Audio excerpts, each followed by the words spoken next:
Welcome back to Common Sense. I'm Wendy Bell. I'd never heard of Tren de Aragua until this week when I saw video of the Venezuelan street gang taking over an apartment complex in Aurora, Colorado. Venezuelans led into this country by Kamala Harris and Joe Biden, taking over Aurora, Colorado. Its members armed with assault rifles and handguns, reportedly terrorizing tenants at buildings, shaking them down for rent. Despite the building owners' desperate pleas for help, none has come. No local cops, no state police, no National Guard. Barely any interest from the local media, kind of nothing, right? Meantime, Colorado's weakling governor, the ever-squishy, emasculated beta male Jared Polis, has called the situation imaginary, if you can believe that. Liberal morons on social media like this rock star from Texas, like 800 miles away, say, nope, it's not happening. Look, I got to straighten something out for you. No, a Venezuelan drug gang has not taken over an apartment complex in Aurora, Colorado. That's crap. That is weaponized immigration crap. I don't know, you guys, you want to tell them or should I? Only slightly worse than liberals in gated communities telling poor people it's their imagination that gangs are taking over their neighborhoods. Those gangs are already reportedly mobilizing in Chicago and in Connecticut and in Dallas, and they're likely gearing up in your neighborhood too if it is a Democrat-run hellscape. Is this what Borders Czar Kamala Harris has done to America?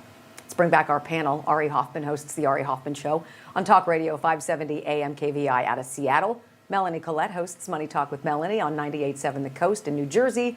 And Bill Spadia hosts New Jersey's top morning drive show on 101.5 FM. Melanie, I want you to listen to this 911 call in Chicago. Unit 10-3, I'm citywide for some of the guns, 6124 South King Drive. Caller says 32 Venezuelans are trespassing the building, showing guns in the courtyard, and they have motorcycles in the courtyard as well. All stairwells are filled. Nothing further is unclear. Holy cow. Is this the new norm now? Illegals have guns. Democrats want to take ours. Melanie, jump in here.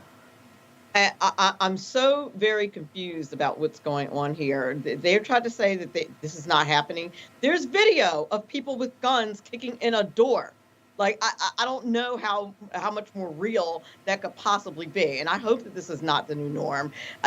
The citizens need to rise up, complain, file lawsuits. I don't know what it is exactly that they can do. I cannot imagine living in that apartment building and dealing with that on a regular basis. How can you feel safe to leave your home when that's going on right next door to you? How can you feel safe with your kids in a neighborhood when you have these people roaming around? And as far, what really makes me mad about this whole thing is Mayorkas sat there in front of Congress and told us that these people are completely vetted. Well, only completely vetted as much as you can with somebody from Venezuela, which we don't have an agreement with for them to give us that crime information. So it's a completely ridiculous lie that these people are completely vetted. They haven't been vetted at all. And this is what you get when you let people come in our country completely unvetted. You put every citizen in danger, and it's horrific.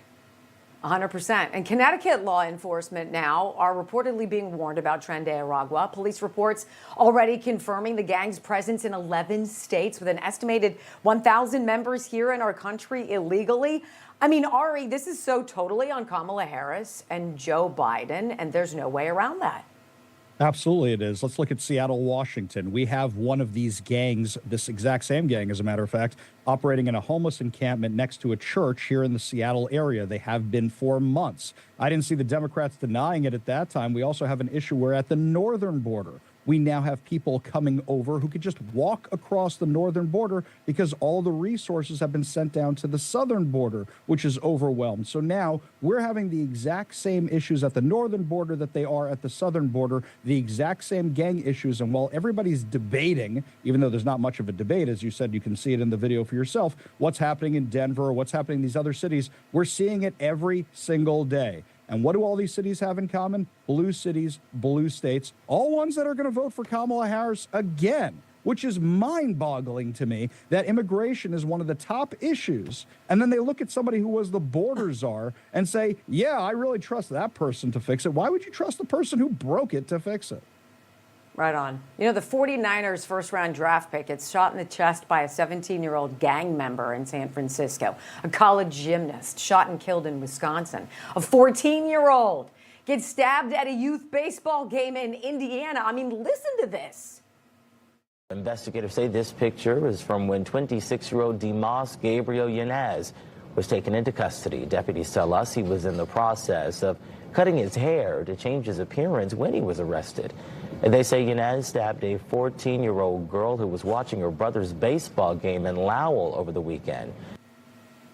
Like, it's almost so ho-hum, Bill, right? Keep your head on a swivel. Our cities are no longer safe. And they're like, well, yeah, he was changing his appearance, whatever.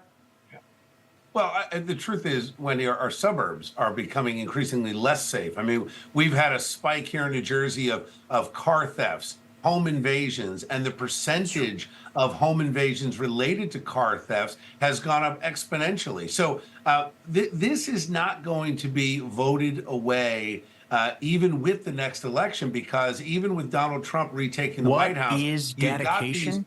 blue My biggest state fear in the middle of my governors addiction who was that my kids wouldn't have a father. They I refuse to overdosed act on on this, it. and I think that's the big problem. They refuse to act Bill, on it. I'm And the thing sorry. is, Wendy, you're going to need. Look, this is violence is going to have to be met with violence until you have governors willing to put their special forces. You know, in New Jersey, we've got an elite team of state police that are able to do counterterrorism and respond to this. This would not stand in New Jersey Bill, if you had a but strong wait a governor minute. willing to react. Wait a minute. Right, but think about this. Sorry to interrupt you, but Melanie, this is going to come to a turf war, yes or no? I mean, you're going to have people who live in our inner cities who are like, yo, don't even think about coming into our neighborhood. Turf war, yes or no? Mel. I 100% agree with you. In fact, I've been saying for weeks now, to be honest, that I am shocked that it hasn't happened yet. And there are some very red, don't mess with us, fool around and find out areas of this country that are not having this foolishness that I would strongly suggest they stay far away from. Right on. You know, illegals flooding the justice system now make up 75% of the arrests in Midtown Manhattan. It's Cloward Piven, Ari, overload the system, social services, the police, the courts, and you'll bring a country to its knees. Yeah, absolutely. That's the exact plan. Look what's happening in Queens. Look what's happening in Manhattan, where now the report from the New York Post said that over 75% of the cases that they have on every Monday morning, for that matter, are illegal immigrants. You're seeing the exact same thing in Queens, but it was 60%. The illegal immigrants have completely overwhelmed the system. And just like one of your other guests said, you're talking about the best and the brightest coming over? No, of course not. That's not what we're getting. In fact, we're getting the complete opposite. There's no way to vet all these people. And as a result, we're getting the criminals. Have you noticed that the Venezuela murder rate has gone down while ours has gone up? Why do you think that is? They're importing all their problems to us. When you import the third world, you get the third world problems. I don't disagree at all, and I think you guys are spot on with this. Something is going to have to break, and I don't know what it is, but I'm feeling it. Guys, thank you so much for being a part of the program today. So appreciate you.